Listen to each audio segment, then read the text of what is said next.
한국대학교 건축학과 건물복도, 점심시간의 소음과 활기로 가득 차야 할 공간에 기묘한 정적이 흘렀다.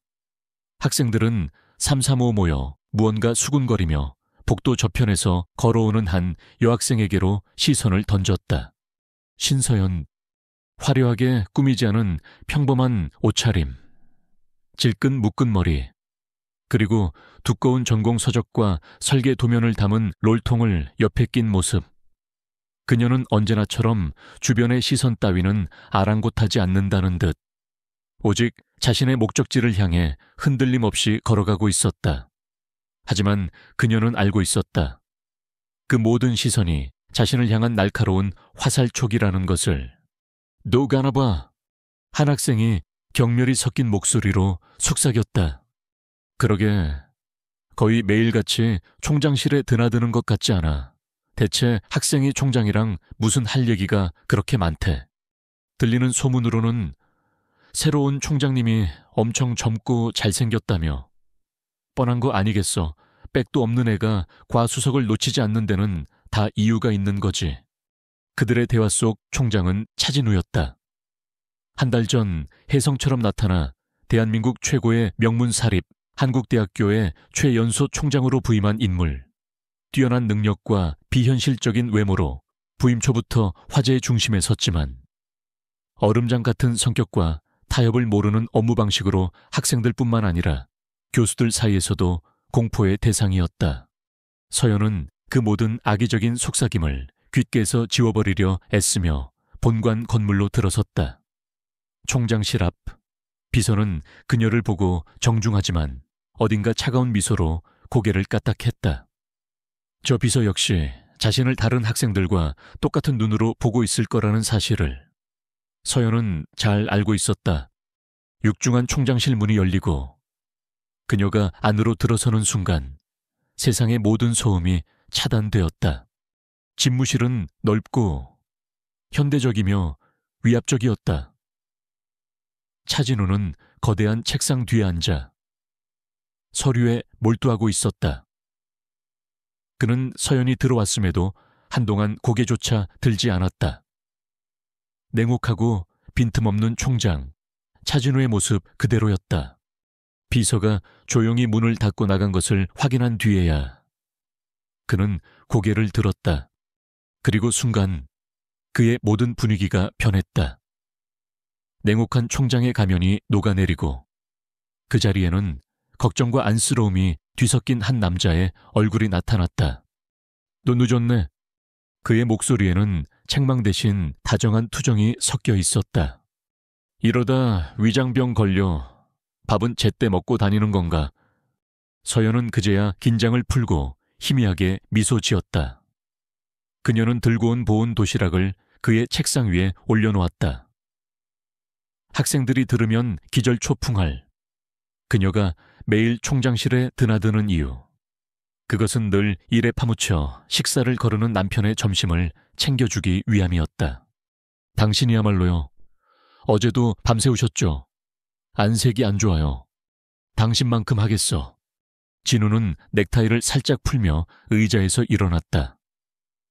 그는 서연의 앞에 다가와 그녀의 뺨에 흐트러진 머리카락을 부드럽게 넘겨주었다. 학교 안에서는 상상도 할 수 없는 지극히 사적인 스킨십이었다. 그들은 부부였다. 그것도 갓 결혼한 지 2달 된 신혼부부. 그들의 만남은 1년 전 그가 하버드에서 초빙 교수로 잠시 한국에 들어왔을 때 시작되었다. 천재적인 젊은 학자와 재능 넘치는 건축학도의 만남은 불꽃 같았다. 그들은 세상의 모든 것을 공유했고 미친 듯이 사랑했다. 그리고 3개월 전 그들은 양가 부모님만 모시고 조촐한 언약식을 올렸다. 문제는 그 직후에 터졌다. 진우가 갑작스럽게 한국대학교 총장으로 임명된 것이다. 그가 아내인 서연이 다니는 바로 그 대학교의 총장이 되어버린 것이다. 두 사람은 깊은 고민 끝에 그들의 결혼을 비밀에 붙이기로 결정했다. 진우는 자신의 아내가 부당한 특혜를 받는다는 오해를 사고 싶지 않았고, 서연은 누구보다도 강한 자존심으로 총장의 아내라는 그림자 없이 오직 자신의 실력으로 성공하고 싶었다. 계획은 간단해 보였다. 하지만 그들은 캠퍼스라는 폐쇄된 사회의 질투와 편견이 얼마나 무서운 것인지 과소평가하고 있었다. 서연아, 진우가 도시락을 먹으며 조심스럽게 입을 열었다. 이렇게는 안 돼. 당신 눈 밑에 다크서클이 턱까지 내려온 거 알아. 소문 점점 더 심해지고 있잖아. 알아요. 그냥 다 말해버리자. 우리가 부부라는 거 밝히자. 그럼 더 이상 당신을 괴롭히는 사람은 없을 거야. 서연은 단호하게 고개를 저었다. 안 돼요. 그럼 모든 게 끝나. 당신이 지금까지 이루어온 모든 학문적 성과, 그리고 총장으로서의 개혁 의지는 어린 학생 아내를 둔 팔불출이라는 가십에 묻힐 거예요. 그리고 내가 밤을 새워가며 그린 이 설계 도면들은 전부 총장 남편 덕에 얻은 결과물로 치부되겠죠. 난 그렇게는 못해요. 절대로. 그녀의 단호한 의지에 진우는 더 이상 말을 잇지 못하고 작게 한숨을 내쉬었다. 그는 서연의 손을 내려다보았다. 그녀의 네 번째 손가락은 비어 있었다. 반지는, 서연은 희미하게 웃으며 자신의 목에 걸린 얇은 체인을 들어 보였다. 셔츠 아래에 감춰져 있던 그들의 결혼 반지가 작은 모습을 드러냈다. 학교에서는 결코 손가락에 낄 수 없는 그들 비밀의 상징이었다. 진우는 그 반지를 보며 가슴 한구석이 아려오는 것을 느꼈다. 점심 식사가 끝나고 서연은 다시 총장님과 용무를 마친 학생의 얼굴로 돌아왔다. 그녀가 총장실을 나서는 길이었다.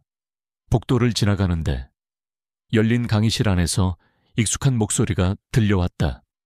김유라, 부유한 집안, 화려한 외모, 그리고 언제나 서연에게 2등 자리를 빼앗기는 건축학과의 만년 라이벌. 유라가 친구들에게 둘러싸여 서연이 들으라는 듯 큰 소리로 말했다. 어떤 사람들은 참 편하게 사는 것 같아. 안 그래? 총장실에서 대체 무슨 특별 과외를 받으시길래 그렇게 술술 잘 풀리는 걸까? 그 말은 날카로운 독침이 되어 서연의 등에 박혔다. 복도에서 두 사람의 시선이 정면으로 마주쳤다. 서연의 눈빛은 차갑고 흔들림이 없었고 유라의 눈빛은 경멸과 질투로 가득 차 있었다. 보이지 않는 전쟁의 서막이 그렇게 올랐다. 서연은 아무 대꾸 없이 자신의 설계 스튜디오로 돌아왔다. 그녀는 자리에 앉아 잠시 셔츠 속에 반지를 꺼내 손에 쥐었다. 그 반지의 차가운 감촉이 그녀의 뜨거운 분노와 의지를 다잡아주는 것 같았다. 그녀는 반지를 다시 셔츠 안으로 넣었다. 그리고 심호흡을 한 뒤 설계 도면 위에 연필을 가져갔다. 지금 그녀가 가진 유일한 무기는 실력뿐이었다. 그리고 그녀는 이 전쟁에서 자신만의 방식으로 반드시 이길 생각이었다. 제목 건축과 여신과 총장님의 은밀한 관계. 신서연이라는 학생이 얼마나 자주 총장실에 드나드는지, 그녀가 제출한 과제가 어떻게 항상 최고의 평가를 받는지에 대해 교묘한 남획과 과장을 섞어 서술했다. 글의 마지막은 이런 문장으로 끝났다. 우연이라고 하기에는 너무나도 완벽한 성공. 과연 그 비결은 실력일까? 혹은 총장님의 특별한 지도 덕분일까? 댓글창은 폭발했다. 그럴 줄 알았어. 어쩐지 재수 없더라. 총장님이 젊고 잘생겼다더니 결국 이런 거였군. 학교 망신이다. 더러워. 저런 애는 퇴학시켜야 하는 거 아니야. 디지털 공간의 군중 심리는 바이러스처럼 빠르고 잔인하게 퍼져나갔다. 그 파장은 다음 날 즉시 현실 세계의 신서연에게 닥쳐왔다. 도서관에서 그녀가 지나가자 주변에서 공부하던 학생들이 일제히 하던 일을 멈추고 그녀를 쳐다보았다. 그 시선에는 더 이상 동경이 아닌 경멸과 호기심이 뒤섞여 있었다. 중요한 조별 과제를 함께 하기로 했던 한 후배는 갑자기 개인 사정이 생겼다는 어설픈 핑계를 대며 팀에서 빠져나갔다. 그녀를 믿는다고 말했던 유일한 친구조차 어떻게 행동해야 할지 모르겠다는 듯 그녀를 피하기 시작했다. 서연은 완벽하게 고립되었다. 그녀는 혼자 점심을 먹고, 혼자 강의를 듣고, 혼자 설계 도면과 씨름했다. 마치 투명한 유리 상자 안에 갇힌 채 세상 모든 사람들의 손가락질을 받는 기분이었다. 그녀는 강했지만 강철이라도 계속해서 두들기면 언젠가는 휘는 법이었다. 마음 한구석이 시큰거렸지만 그녀는 절대로 자신이 피해자인 척 약한 모습을 보이지 않으리라 다짐했다. 그 상처는 고스란히 그들의 집으로 이어졌다. 한때는 세상의 모든 시름을 잊게 해주는 안식처였던 그들의 모던한 아파트는 이제 숨막히는 압력솥처럼 변해 있었다. 차진우는 익명 게시판의 글을 모두 읽었다. 그의 얼굴은 분노로 굳어 있었다. 이건 명백한 명예훼손이야. 당장 학교 법무팀을 시켜서 최초 유포자를 찾아내고 고소하겠어. 당신을 이렇게 함부로 건드리도록 내버려 두지 않을 거야.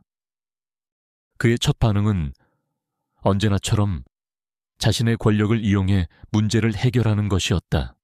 하지만 서연은 격렬하게 반대했다. 그럼 어떻게 되는데요? 전능하신 총장님께서 자신의 숨겨둔 애인인 학생을 보호하기 위해 다른 학생을 고소한다. 그건 불타는 집에 기름을 붓는 격이에요. 소문이 사실이라고 인정하는 꼴밖에 안 된다고요. 그들의 첫 번째 진짜 다툼이었다. 그는 힘과 보호의 논리로 주장했고 그녀는 자존심과 주체성의 논리로 맞섰다. 이건 내 싸움이에요. 진우 씨, 당신의 권력이 아니라 내 실력으로 이겨내야만 해요. 그렇게 하지 않으면 난 평생 당신의 그림자 뒤에 숨어 사는 것밖에 안 되잖아요. 그들의 다툼에는 사랑의 부재가 아닌 힘을 이해하고 다루는 방식에 대한 근본적인 시각 차이가 존재했다. 그들 사이에 보이지 않는 차가운 얼음벽이 생겨나기 시작했다. 한편 이 모든 혼란을 만들어낸 김유라는 자신의 연구실에서 몰래 미소 짓고 있었다. 그녀는 친구를 시켜 게시판에 글을 올리게 한 장본인이었다. 이제 그녀의 계획은 2단계로 접어들었다. 더 확실한 증거가 필요했다. 그녀는 하이에나처럼 서연의 뒤를 밟기 시작했다. 서연이 본관 건물 근처에 갈 때마다 멀리서 몰래 스마트폰으로 사진을 찍었다. 사진들은 의도적으로 서연이 마치 무언가 은밀한 만남을 위해 건물로 들어가는 것처럼 보이도록 교묘한 각도에서 촬영되었다. 그리고 그녀는 박 교수, 즉 진우를 못마땅하게 여기는 보수적인 건축학과 교수를 찾아갔다. 그녀는 위선적인 눈물을 글썽이며 자신이 찍은 사진들을 증거로 내밀었다. 교수님, 저는 정말 저희 학과의 명예가 더럽혀질까봐 걱정이 돼서. 그녀는 자신의 이익을 위해 순진한 학생을 연기하며 교수를 교묘하게 조종하고 있었다. 갈등은 마침내 공개적인 장소에서 터져나왔다. 수십 명의 학생들이 모여있는 건축학과 설계 스튜디오. 다음 학기 설계 프로젝트의 팀 배정 명단이 게시되었다. 조교가 신서연의 이름을 부르는 순간 유라의 부추김을 받은 한 남학생이 모두가 들으라는 듯이 큰 소리로 비아냥거렸다. 와, 신서연이랑 같은 팀 되면 좋겠다. 그럼 우리 팀도 그분께 특별 지도라도 받을 수 있는 거 아냐. 스튜디오 안에 모든 소음이 멎었다. 모두의 시선이 서연에게로 향했다. 유라는 의기양양한 미소를 지으며 그 광경을 지켜보았다. 하지만 서연은 움츠러들지 않았다. 그녀는 그 남학생을 똑바로 쳐다보았다. 그녀의 목소리는 차갑고 명료했다. 내 지도는 도서관이랑 내 설계 테이블에서 나와. 너도 좋은 학점 받고 싶으면 쓸데없는 소리 할 시간에 거기라도 한번 찾아가 보는 게 좋을 거야. 그녀의 날카로운 방역에 남학생은 입을 다물었지만 문제는 해결되지 않았다. 그 일로 인해 그녀는 실력도 좋지만 성격은 오만한 애라는 또 다른 낙인까지 찍히게 되었다. 그녀는 더욱더 깊은 고립의 섬으로 밀려나고 있었다. 그날 밤 아파트의 공기는 그 어느 때보다도 차가웠다. 서연은 아무 말 없이 자신의 설계 도면에만 몰두했다. 상처를 일에 대한 집중으로 잊으려는 듯이 진우가 그녀에게 다가왔다. 그의 얼굴에는 그녀의 고통에 아무것도 해줄 수 없다는 무력감과 죄책감이 가득했다. 세호연아, 그가 위로의 말을 건네려 했지만 그녀는 고개조차 들지 않았다. 괜찮아요. 그녀의 목소리는 아무런 감정도 담겨있지 않은 텅 빈 소리였다. 하지만 그녀는 괜찮지 않았다. 그들 사이의 벽은 그 어느 때보다도 높고 두꺼워져 있었다. 진우는 그 어떤 말도 그녀에게 닿지 않을 것임을 깨달았다. 그는 그저 그녀를 안아주고 싶었지만 그것조차 할 수 없을 것 같았다. 그는 잠시 무력하게 서 있다가 조용히 자신의 서재로 발걸음을 옮겼다. 다가오던 폭풍은 이제 그들의 집 한가운데에 도착해 있었다. 그리고 그 폭풍은 그들의 비밀스러운 결혼의 기반마저 송두리째 흔들고 있었다. 박 교수의 건축학개론 수업, 수백 명의 학생이 모인 대형 강의실에서 그는 그날의 권위 있는 학자이자 절대적인 평가자였다. 그는 대한민국 건축학계의 원로였지만 동시에 변화를 거부하고 젊은 총장 차진우의 개혁에 사사건건 반기를 드는 보수 세력의 중심이기도 했다. 그는 학생들의 과제물을 평가하며 한 명씩 코멘트를 하고 있었다. 마침내 신서연의 차례가 되었다. 객관적으로 보아도 그녀의 작품은 다른 학생들을 압도하는 수준이었지만 박 교수는 칭찬 대신 모두가 들으라는 듯이 비꼬는 말투로 입을 열었다. 아주 야심찬 디자인이군, 한서연 학생. 그는 야심이라는 단어에 묘하게 힘을 주었다. 학생의 수준을 뛰어넘는 이런 높은 영감은 어디서 얻는지 궁금하군. 그래, 진정한 건축가의 재능은 성실함과 정직함에서 나오는 법이지. 결코 편의적인 관계에서 나오는 것이 아니고 말이야. 부디 이 디자인이 순수한 노력의 결과물이기를 바라네. 그는 직접적으로 그녀를 비난하지 않았다. 하지만 그의 모든 단어는 교묘하게 가공된 독화살이 되어 그녀가 부정한 방법으로 성과를 얻었다는 의심을 모든 학생들의 마음속에 심어놓았다. 서연은 책상 아래에서 주먹을 꽉 쥔 채 모든 모욕을 묵묵히 견뎌내야만 했다. 설상가상으로 그 수업의 마지막을 장식할 중요한 조별 과제가 발표되었다. 지역사회를 위한 복합문화 공간 설계, 최종 학점에 큰 비중을 차지하는 프로젝트였다. 운명의 장난인지 혹은 김유라의 교묘한 수작이었는지 서연은 유라와 같은 팀으로 배정되었다. 서연은 불편한 마음을 애써 감추고 프로페셔널한 태도를 유지하려 했다. 유라 역시 언제 그랬냐는 듯 친절한 가면을 쓰고 그녀에게 다가왔다. 서연아, 우리 팀 된 거 너무 잘 됐다. 너랑 나랑 힘을 합치면 분명 최고의 작품이 나올 거야. 유라의 진짜 목표는 서연의 개인 작업 파일에 접근하는 것이었다. 서연이 곧 열릴 전국 대학생 건축 공모전을 위해 비밀리에 준비하고 있던 그녀의 모든 재능이 집약된 혁신적인 아이디어를 훔치는 것. 며칠 뒤 늦은 밤까지 이어진 팀 작업 시간. 스튜디오에 남아있던 몇 안 되는 학생들 앞에서 유라가 비명을 지르며 자리에서 일어났다. 그녀는 실수로 자신의 노트북 위에 커피를 쏟았고 노트북은 전원이 나가버렸다. 어떻게 내 파일 마감 내일까지인데. 그녀는 완벽한 연기로 패닉에 빠진 척하며 서연에게 애원했다.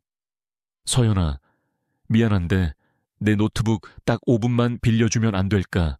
파일만이라도 옮겨야 해. 제발. 서연은 찜찜했지만 다른 팀원들도 보고 있는 공개적인 상황에서 그녀의 절박한 부탁을 거절할 수 없었다. 그녀는 마지못해 자신의 노트북을 건네주었다. 서연이 다른 팀원을 도와주느라 잠시 한눈을 판 사이 유라는 재빨리 자신의 USB를 서연의 노트북에 꽂았다. 그녀의 목적은 자신의 파일을 옮기는 것이 아니었다. 서연의 파일을 훔치는 것이었다. 그녀는 정확히 전국 대학생 공모전이라고 이름 붙여진 폴더를 통째로 자신의 USB에 복사했다.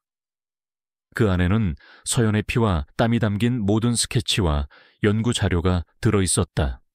목적을 달성한 유라는 눈물까지 글썽이며 서연에게 고맙다고, 이 은혜는 평생 잊지 않겠다고 말했다.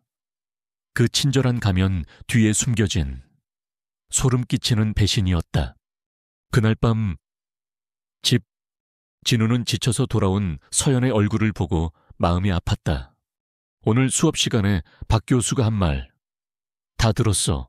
이건 명백한 교권 남용이야. 당장 징계위원회를 소집해서. 됐어요. 서연이 그의 말을 잘랐다. 그럼 모든 사람이 내가 남편한테 달려가서 일러 바쳤다고 하겠죠. 안 돼요. 박 교수는 내 교수님이고 나는 내 실력으로 그를 상대할 거예요. 그들 사이의 벽은 더욱 높아져만 갔다. 그는 자신이 가진 힘이 사랑하는 사람을 지키는데 아무 쓸모가 없다는 무력감에 빠졌다. 그녀는 그가 자신을 믿지 못하고 스스로의 싸움을 싸울 기회조차 주지 않는다고 느꼈다. 며칠 뒤 조별 과제를 정리하던 서연은 유라가 제출한 아이디어 스케치를 보고 순간 숨을 멈췄다. 이상했다. 유라의 디자인 컨셉이 자신의 공모전 연구 자료에 있던 핵심 아이디어와 소름 끼치도록 비슷했다. 처음에는 우연이라고 생각했다. 하지만 그때 며칠 전 커피 사건이 뇌리를 스쳤다. 불길한 예감에 휩싸인 그녀는 자신의 노트북 접속 기록을 확인했다. 기록은 명백했다. 유라가 노트북을 빌려갔던 바로 그 시간에 외부 저장 장치가 연결되었고 대용량의 파일이 복사된 흔적이 남아 있었다. 그리고 그 폴더의 이름, 전국 대학생 공모전, 온몸의 피가 역류하는 것 같았다. 이것은 단순한 질투나 우연이 아니었다. 명백하고 계획적인 도둑질이었다. 그 순간 모든 퍼즐 조각이 맞춰졌다. 인터넷에 떠도는 악성 루머, 강의실에서 가해지는 박 교수의 공개적인 모욕, 그리고 이제 자신의 꿈이 담긴 디자인을 훔쳐간 유라의 배신까지. 이것은 불운이 아니었다. 자신을 끌어내리기 위한 정교하게 조직된 음모였다. 서연은 차가운 분노와 함께 기이한 명료함을 느꼈다. 적들이 드디어 그 모습을 드러낸 것이다. 그녀는 유라에게 달려가 멱살을 잡거나 진우에게 달려가 울며 하소연하지 않았다. 대신 그녀는 자신의 컴퓨터에 새로운 설계 파일을 열었다. 그녀는 자신이 도둑맞은 자신의 분신과도 같았던 원래의 디자인을 떠올렸다. 그리고 혼잣말처럼 속삭였다. 내 디자인은 훔쳐갈 수 있어도 내 재능은 훔쳐가지 못해. 그녀의 눈빛이 그 어느 때보다도 단단하게 빛나고 있었다. 그녀는 도둑맞은 아이디어를 버리지 않을 생각이었다. 오히려 그것을 뛰어넘는 도둑맞은 디자인을 초라한 모조품으로 만들어버릴 훨씬 더 위대한 작품을 창조해낼 생각이었다. 그녀는 더 이상 방어만 하지 않았다. 이제 방역을 준비할 시간이었다. 대한민국 건축계의 미래를 이끌어갈 인재를 발굴한다는 거창한 명목 아래 KC 건축 미래상 공모전 공고가 건축학과 게시판에 붙었다. 학생들 사이에서는 흥분과 기대감이 뒤섞인 술렁임이 일었다. 대상 수상자에게 주어지는 혜택은 파격적이었다. 미국 최고의 건축대학원 전액 장학금, 그리고 세계적인 건축회사에서의 인턴십 기회. 그것은 단순히 상 하나를 타는 것의 의미를 넘어 인생 자체를 바꿀 수 있는 황금 티켓이었다. 신서연에게는 그것이 곧 구원이었다. 지긋지긋한 가난과 자신을 올가매는 악의적인 소문들로부터 완벽하게 탈출하여 오직 실력만으로 세계 무대에서 자신을 증명할 수 있는 유일한 기회. 그녀는 다시 희망을 보았다. 김유라가 훔쳐간 것은 분명 그녀의 필살기였지만 서연은 이미 그보다 더 위대한 다음 단계를 머릿속에 그리고 있었다. 그녀는 스튜디오에 틀어박혀 밤을 새워가며 새로운 디자인에 모든 것을 쏟아부었다. 그것은 단순히 도둑맞은 디자인을 수정하는 수준이 아니었다. 기존의 아이디어를 완전히 뛰어넘는 그녀의 건축 철학과 영혼이 담긴 새로운 창조였다.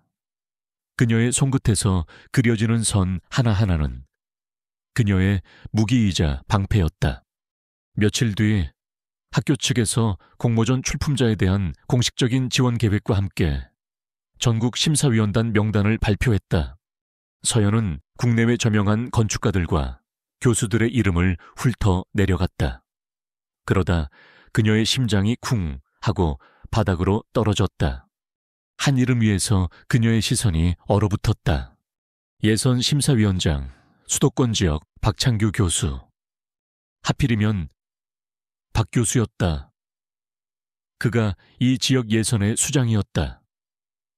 그녀의 작품이 본선 무대에 오르기 위해서는 반드시 저 편견에 가득 찬 남자의 손을 거쳐야만 했다. 그를 통과하지 못하면 그녀의 모든 노력은 시작도 해보지 못한 채 물거품이 될 터였다. 하늘이 무너지는 듯한 절망감이었다. 그날 밤 집 서연은 넋이 나간 사람처럼 앉아 있었다. 그녀는 진우에게 박 교수가 심사위원장이라는 사실을 털어놓았다. 그녀의 목소리에는 포기하고 싶은 기색이 역력했다. 무슨 소용이 있겠어요. 그는 어떻게든 트집을 잡아서 날 떨어뜨릴 거예요. 그리고 김유라는 아마 내가 도둑맞은 그 디자인으로 대상을 받겠죠. 그녀의 절망적인 모습을 본 진우의 얼굴이 분노로 차갑게 굳었다. 그럼 내가 나서겠어. 정당한 사유 없이는 그를 해임할 수 없지만 총장으로서 심사 과정의 공정성에 대해 공식적으로 문제를 제기할 수는 있어. 이해 충돌의 가능성을 걸고 넘어져서 그를 위원회에서 배제시키겠어. 그의 말에 서연이 폭발했다.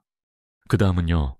내가 대상을 받으면 모든 사람이 남편인 총장이 자기 마음에 안 드는 심사위원을 쫓아내고 아내에게 상을 줬다고 하겠죠.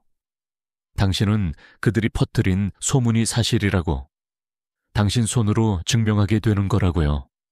내가 지금 무엇을 위해 싸우고 있는지 정말 모르시겠어요. 그녀의 절규가 거실을 울렸다. 그는 그녀를 위해 공정한 운동장을 만들어주고 싶어 했지만 그녀에게는 그의 개입 자체가 가장 불공정한 행위였다. 당신의 도움이 내 경력에는 가장 강력한 독약이란 말이에요. 그들의 논쟁은 서로에게 깊은 상처만을 남긴 채 끝났다. 진우는 사랑하는 사람을 위해 아무것도 할 수 없다는 무력감에 휩싸여 서재로 들어갔다. 서연은 거실에 홀로 남아 깊은 절망감에 빠졌다. 모든 것을 포기하고 조용히 학교를 졸업하는 것. 그것이 가장 쉬운 길일 터였다. 하지만 그녀의 뇌리에서 복도에서 들려오던 비웃음 소리, 김유라의 의기양양한 미소, 그리고 박 교수의 경멸적인 목소리가 떠나지 않았다. 분노가 절망을 밀어내고 그녀의 마음속에서 다시 타오르기 시작했다. 이것은 더 이상 공모전에서 이기는 것만의 문제가 아니었다. 이것은 정의에 대한 문제였다. 저들이 저 비열한 방식으로 승리하도록 내버려 둘 수는 없었다. 그녀의 마음속에서 무언가 변하고 있었다. 피해자의 절망감이 사라지고 전사의 투지가 그 자리를 채웠다. 판이 불공정하게 짜였다면 그 판을 따르지 않겠어. 판 자체를 부셔버리겠어. 그녀는 결심했다. 포기하지 않는다. 단순히 최고의 디자인을 제출하고 결과를 기다리지도 않을 것이다. 그녀는 두 가지 전략을 동시에 밀고 나갈 것이다. 첫째, 박 교수조차 감히 무시할 수 없을 만큼 압도적이고 완벽한 디자인을 창조한다. 그의 편견이 모든 사람 앞에서 명백하게 드러나도록. 둘째, 만약 그가 그럼에도 불구하고 자신을 떨어뜨리려 한다면 이 모든 음모를 세상에 폭로할 준비를 한다. 불에는 불로 맞서 싸운다. 서연은 자리에서 일어나 진우의 서재문을 열었다. 놀란 표정의 진우 앞에서 그녀는 이전과는 완전히 다른 눈빛으로 서 있었다. 절망 대신 차갑고 단단한 결의가 담긴 눈빛이었다. 공모전 나갈 거예요. 하지만 박 교수가 알아요. 그녀가 그의 말을 잘랐다. 그래서 당신의 도움이 필요해요. 총장으로서가 아니라 아내를 보호하는 남편으로서도 아니에요. 진우는 혼란스러운 눈으로 그녀를 바라보았다. 파트너가 필요해요. 그녀의 눈빛이 칼날처럼 날카로워졌다. 내가 접근할 수 없는 정보들을 알아내줄 사람. 내 주장을 증명하려면 증거가 필요해요. 박창규 교수와 김유라의 집안 사이에 어떤 관계가 있는지 알아내야겠어요. 그것은 그들 관계의 전환점이었다. 그녀는 더 이상 그의 보호를 구걸하지 않았다. 그녀는 자신의 방역을 위한 동등한 파트너십을 요구하고 있었다. 진우는 그녀를 바라보았다. 피해자가 아닌 전사의 모습을 한 그녀를. 그의 입가에 처음으로 진심 어린 감탄의 미소가 떠올랐다. 좋아, 시작해보지. 파트너. 그들의 새로운 동맹이 그렇게 시작되고 있었다. 차진우의 서재는 이제 그들만의 비밀작전 지휘본부가 되었다. 개인적인 갈등으로 인한 냉랭한 공기는 사라지고 공동의 적을 앞둔 동맹의 팽팽한 긴장감이 그 자리를 채웠다. 진우는 총장으로서의 권력이 아닌 그가 가진 개인적인 네트워크를 총동원했다. 그가 서연의 앞에 내민 파일에는 그녀가 예상했던 것보다 더 추악한 진실이 담겨 있었다. 김유라의 아버지는 국내 굴지의 건설사 회장이었고 그는 최근 박창규 교수가 관리하는 연구재단에 거액의 익명 기부금을 전달했다. 그리고 그 기부금의 대가는 바로 이번 K건축 미래상의 대상이었다. 그것은 단순한 편파 판정이 아니었다. 딸의 미래를 위한 추악한 뇌물 거래였다. 이로써 모든 것이 명확해졌다. 서연은 차가운 분노를 느끼며 파일에서 눈을 뗐다. 그녀는 진우를 바라보며 말했다. 이제 알겠어요. 제 디자인이 아무리 뛰어나도 박 교수는 어떻게든 유렉의 상을 줄 거예요. 그녀의 목소리는 더 이상 절망에 차 있지 않았다. 오히려 얼음처럼 차갑고 냉정했다. 단순히 내가 더 낫다는 것을 증명하는 것만으로는 부족해요.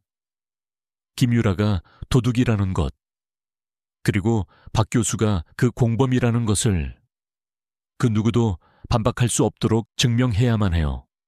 그녀의 눈빛에서 진우는 전사의 모습을 보았다. 그녀는 이제 방어하는 것을 넘어 적의 심장을 향해 칼을 겨눌 준비를 하고 있었다. 그녀는 자신의 방역 계획을 설명하기 시작했다. 그것은 단순히 뛰어난 디자인을 선보이는 것이 아닌 적이 스스로 무덤을 파고 들어가도록 만드는 치밀하고 지능적인 함정이었다. 최종 발표회 전날 밤 한국대학교 건축학과 설계 스튜디오에는 단 2사람만이 남아있었다. 늦은 밤의 정적 속에서 서연과 진우는 마지막 전투를 준비하고 있었다. 먼저 그녀는 자신의 새로운 디자인을 완벽하게 다듬는 데 집중했다.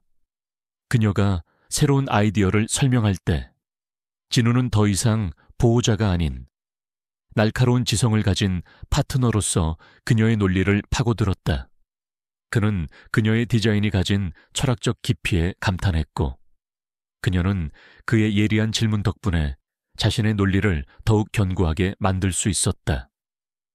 그들은 서로의 지성에 감탄하며 이전과는 다른 차원의 유대감을 형성하고 있었다. 그리고 마침내 함정을 팔 시간이 되었다. 서연은 진우에게 디지털 포렌식의 기본 개념을 설명했다. 그녀는 자신의 노트북에 남아있는 기록을 통해 유라가 자신의 파일을 훔쳐간 정확한 시간과 날짜를 증명할 수 있는 타임스탬프와 메타데이터를 복구해냈다. 이것이 첫 번째 증거였다. 두 번째는 훨씬 더 교묘한 덫이었다. 제 원래 디자인에는 저만이 아는 아주 작은, 보이지 않는 결함이 숨겨져 있어요. 그녀는 설계도의 특정 부분, 누구도 신경 쓰지 않을 법한 구조물의 한 귀퉁이를 가리켰다. 그곳의 치수는 의도적으로 0.021mm 정도 어긋나게 설계되어 있었다. 그것은 그녀만이 아는 일종의 디지털 서명이었다. 김유라는 도둑이지 창조자가 아니에요. 그녀는 이 미세한 결함을 절대 눈치채지 못했을 거예요. 분명 그대로 베껴서 발표하겠죠. 이제 남은 것은 유라가 바로 그 결함이 있는 디자인을 발표하도록 만드는 것이었다. 서연은 익명의 이메일 계정을 하나 만들었다. 그리고 유라에게 한 통의 제보 메일을 보냈다. 제목 K건축 미래상 공모전에 대한 작은 조언. 김유라 씨의 팬입니다. 공모전 홈페이지에 공개된 초록을 보니 B7 구역의 구조 계산에 약간의 오류가 있는 것 같습니다. 큰 문제는 아니겠지만 발표 전에 한번 확인해 보시는 것이 좋을 것 같습니다. B7 구역은 그녀의 디자인에서 가장 완벽하고 흠잡을 데 없는 부분이었다. 이 메일은 유라가 다른 부분에 대해 괜한 의심을 품게 만들면서도 자신이 훔친 핵심 디자인은 안전하다고 믿게 만들 심리적인 트릭이었다. 그녀는 분명 자신이 훔친 그대로의 디자인을 들고 발표회장에 나타날 터였다. 기나긴 밤이 깊어가고 있었다.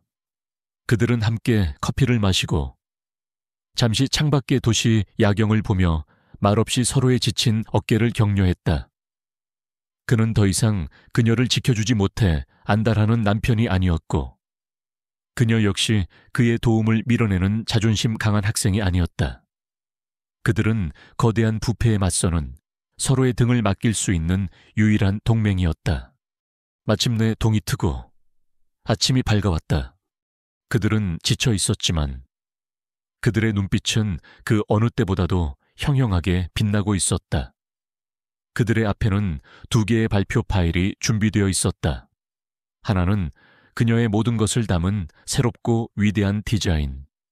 그리고 다른 하나는 김유라와 박 교수의 죄를 증명할 모든 디지털 증거가 담긴 비밀스러운 파일이었다. 진우가 물었다. 준비됐어. 서연은 그를 보며 흔들림 없는 눈빛으로 대답했다. 그 어느 때보다도요. 발표회장으로 향하는 복도. 서연은 이전과는 다른 단단한 자신감으로 걸어가고 있었다. 여전히 그녀를 향해 쏟아지는 시선과 수군거림이 느껴졌지만 더 이상 그녀를 괴롭히지 못했다. 그녀는 이제 처형장으로 끌려가는 희생양이 아니었다. 모든 전략을 완벽하게 세운 전쟁터로 향하는 장군이었다. 저 앞에서 김유라가 박 교수와 함께 담소를 나누며 자신만만한 표정으로 서 있는 것이 보였다. 그들은 서연을 발견하고는 경멸이 가득한 시선을 던졌다. 서연은 그 시선을 피하지 않았다. 그리고 처음으로 그녀의 입가에 아주 희미하고 서늘한 미소가 떠올랐다. 너희가 무슨 짓을 했는지 나는 다 알아. 그리고 너희의 심판의 날이 이제 곧 시작될 거야. 그녀의 그 미소를 본 유라와 박 교수는 자신들도 모르는 사이에 등골이 서늘해지는 것을 느꼈다. 한국대학교 대강당, 국내 최고의 건축가들과 교수들로 구성된 심사위원단, 건축 전문 잡지의 기자들, 그리고 수백 명의 학생들이 지켜보는 가운데 K건축 미래상 최종 발표회가 시작되었다. 공기는 팽팽한 긴장감으로 가득 차 있었다. 차진우 역시 총장 자격으로 맨 앞줄에 앉아 있었다. 그의 얼굴은 그 어떤 감정도 읽을 수 없는 가면처럼 보였지만 그의 시선은 오직 한 사람, 신서연을 향해 있었다. 운명의 장난인지 혹은 박 교수의 수작이었는지 발표 순서는 김유라가 신서연의 바로 앞이었다. 김유라는 완벽하게 차려입은 모습으로 최고의 스타처럼 자신감 넘치게 무대 위로 올라섰다. 그녀는 훔친 디자인을 마치 자신이 창조한 것인 양 열정적으로 발표하기 시작했다. 그녀는 뛰어난 연기자였고 그럴듯한 미사여구와 전문 용어를 섞어 만든 그녀의 발표는 건축의 문외한인 사람들이 듣기에는 아주 인상적이었다. 서연은 객석에 앉아 차분한 얼굴로 그녀의 모든 말과 몸짓을 분석하고 있었다. 진우는 그런 서연을 바라보며 그녀에 대한 믿음을 잃지 않았다. 발표가 끝나고 심사위원들의 질문이 이어졌다. 한 노교수가 디자인의 핵심 철학에 대해 깊이 있는 질문을 던지자 김유라는 순간 당황했지만 이내 그럴듯한 일반론으로 위기를 넘겼다. 바로 그때 박 교수가 끼어들었다. 그는 마치 구원투수처럼 유라를 감쌌다. 실로 놀라운 컨셉입니다. 학생의 수준을 뛰어넘는 성숙한 통찰력이 돋보이는 디자인이군요. 이번 대상의 가장 강력한 우승 후보라고 해도 과언이 아닐 겁니다. 그의 노골적인 편애는 주의 깊게 지켜보던 몇몇 사람들의 눈살을 찌푸리게 만들었다. 드디어 신서연의 차례가 되었다. 그녀가 무대로 걸어나가자 객석에서는 소문으로 가득 찬 수군거림이 파도처럼 일었다. 드디어 나왔네. 과연 김유라보다 잘할 수 있을까? 하지만 무대 위에 선 그녀는 이전과는 완전히 다른 사람이었다. 그녀는 흔들림 없는 자세와 장래를 압도하는 카리스마를 뿜어내고 있었다. 그녀는 준비해온 발표 자료의 첫 페이지를 화면에 띄웠다.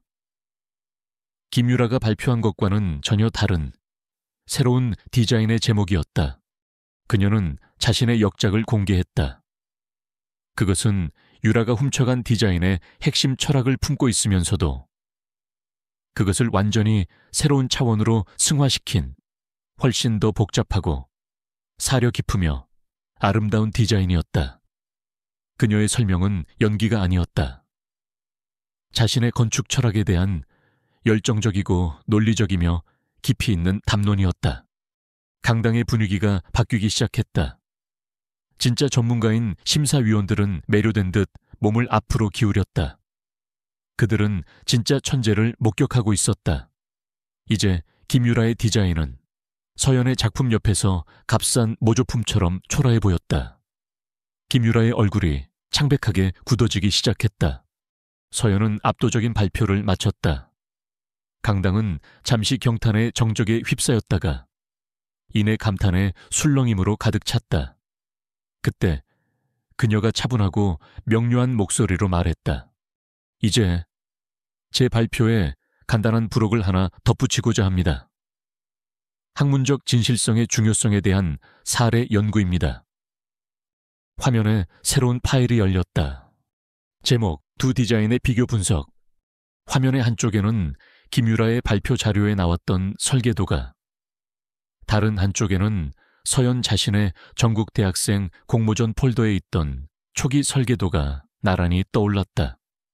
두 개는 완벽하게 똑같았다. 보시다시피 서연이 입을 열었다. 김유라 학생의 디자인은 제 초기 디자인 초안과 놀라울 정도로 유사합니다. 그 순간 박 교수가 벌컥 소리치며 자리에서 일어났다. 그의 얼굴은 분노로 붉어져 있었다. 지금 이게 무슨 짓인가? 한서연 학생, 이 공개적인 자리에서 동료 학생을 표절로 모함하는 건가? 이건 명백한 명예훼손이야. 서연은 그를 무시하고 다른 심사위원들을 향해 말했다. 저는 모함하는 것이 아닙니다. 증거를 제시하는 것입니다. 그녀는 다음 화면을 띄웠다. 첫 번째 증거, 타임 스탬프. 그녀는 파일의 메타데이터를 공개했다. 자신의 파일이 유라의 파일보다 몇 주나 앞선 날짜에 생성되고 수정되었음을 증명하는 기록이었다. 이 컨셉에 대한 제 작업은 4월 12일에 시작되었습니다. 김유라 학생의 파일들은 모두 그녀가 제 노트북에서 폴더를 복사해간 5월 15일 이후에 생성되었습니다. 그리고 두 번째 증거, 치명적인 한방. 그녀는 화면 속 두 개의 설계도를 확대했다. 그리고 누구도 신경 쓰지 않을 법한 구조물의 한 귀퉁이를 가리켰다. 그리고 이제 가장 결정적인 증거입니다. 그녀는 자신이 의도적으로 심어놓았던 0.1mm의 미세한 오차에 대해 설명했다. 오직 원작자만이 알 수 있는 디지털 서명. 자, 그럼 이제 측정해볼까요? 그녀는 무대 위에서 직접 설계 프로그램을 이용해 자신의 파일과 유라의 파일 속 같은 부분의 치수를 측정했다. 결과는 소수점 아래 숫자까지 정확하게 일치했다. 그녀가 심어놓은 결함이 유라의 디자인 안에 그대로 박제되어 있었다. 강당 전체에서 경악의 탄성이 터져 나왔다. 김유라는 의자에 주저앉으며 핏기 하나 없는 얼굴로 고개를 떨궜다. 박 교수는 입을 벌린 채 아무 말도 하지 못했다. 서연은 스크린에서 시선을 떼고 차가운 눈으로 김유라와 박 교수를 바라보았다. 디자인은 훔칠 수 있습니다. 부정한 방법으로 상을 탈 수도 있겠죠. 하지만 그 안에 담긴 사상과 철학, 그리고 영혼까지는 훔칠 수 없습니다.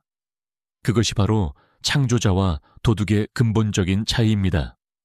그녀의 마지막 말이 정적에 휩싸인 강당에 메아리 쳤다.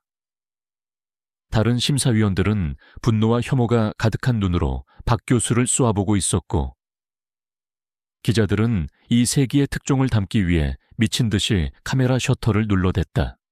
모든 음모가 가장 공개적이고 가장 굴욕적인 방식으로 완벽하게 무너져 내리고 있었다. 발표회장은 그야말로 아수라장이었다. 신서연의 마지막 말이 끝나자마자 기자들이 맹수처럼 무대 앞으로 몰려들었다.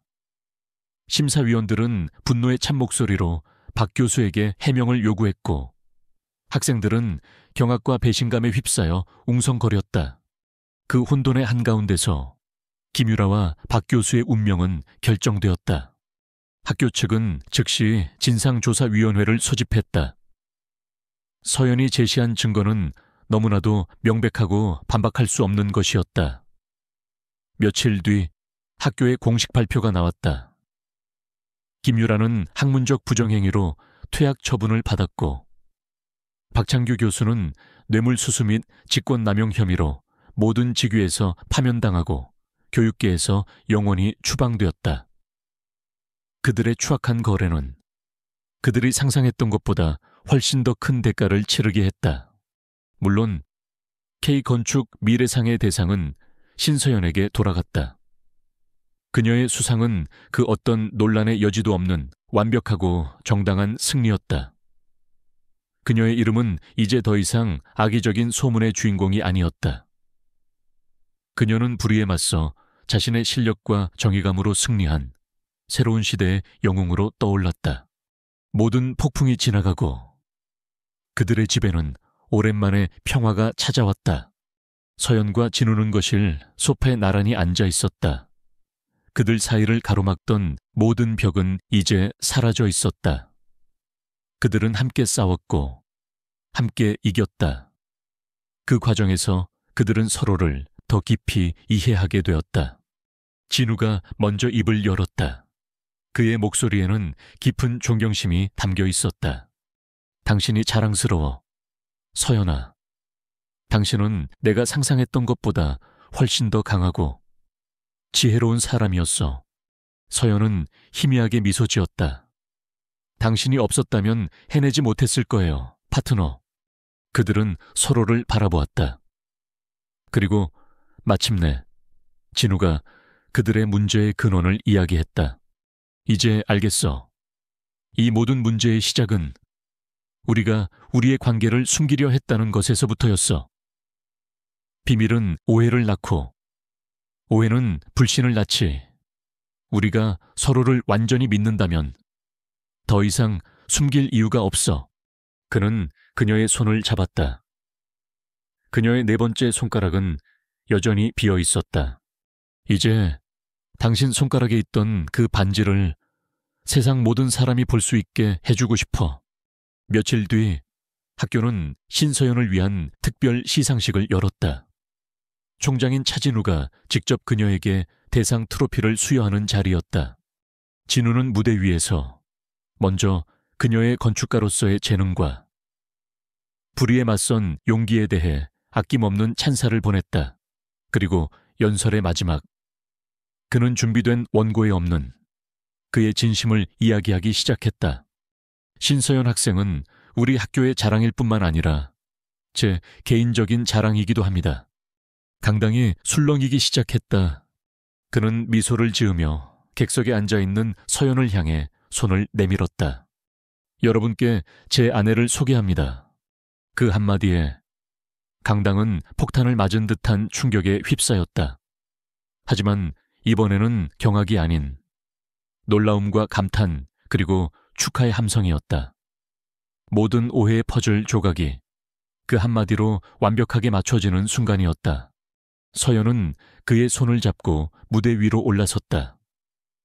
진우는 모든 사람이 보는 앞에서 그녀의 목에 걸려있던 반지를 빼내어 그녀의 네 번째 손가락에 부드럽게 끼워주었다. 그 순간 그들은 더 이상 비밀스러운 연인이 아니었다. 그들은 세상 앞에서 서로를 인정하고 서로의 곁을 지키겠다고 약속한 당당한 부부였다. 시상식이 끝나고 두 사람은 손을 잡고 캠퍼스를 걸었다. 이제 더 이상 그들을 향한 악의적인 시선이나 수군거림은 없었다. 대신 학생들은 부러움과 축하의 미소를 보내며 그들을 위해 길을 비켜주었다. 따스한 햇살 아래 그들은 서로를 마주보며 웃었다. 기나긴 겨울은 끝났다. 그리고 그들의 앞에는 더 이상 숨길 것 없는 찬란한 봄날이 기다리고 있었다.